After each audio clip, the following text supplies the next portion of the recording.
ST महामंडळ दरवर्षी 5,000 याप्रमाणे पुढील 5 वर्षात 25,000 बसेस घेणार आहे.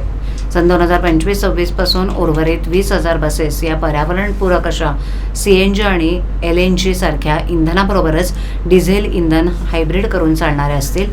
डिझेल इंधनाचा वापर केवळ आपत्कालीन परिस्थितीत केला जाईल, जेणेकरून बस प्रवाशांची गैरसोय होणार नाही, अशी माहिती परिवहन मंत्री तथा एसटी महामंडळाचे अध्यक्ष प्रताप सरनाईक यांनी दिली.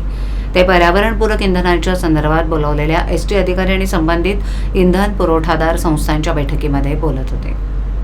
ते म्हणाले की एसटीकडे बहुतेक सर्व बसेस डिझेल इंधनावर चालणाऱ्या आहेत. महामंडळाच्या एकूण खर्चापैकी सुमारे 34% खर्च हा इंधनावर होतो.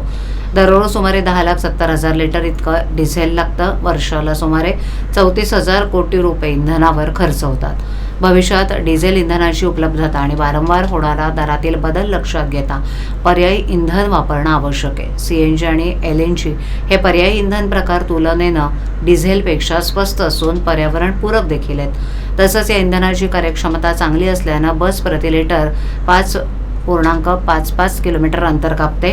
डिझेल इंधनावर मात्र बस प्रति केवळ 4 किलोमीटर अंतर कापते. साहजिकच LNG आणि CNG इंधन वापरल्यास इंधनावरील खर्चात बचत होऊन प्रदूषण कमी होण्यास मदत होणार आहे. पुढील वर्षापासून घेण्यात येणाऱ्या नव्या 20,000 बसेस हायब्रिड इंधनावर चालणाऱ्या घेण्यात येणार आहेत, असंही त्यांनी सांगितलं.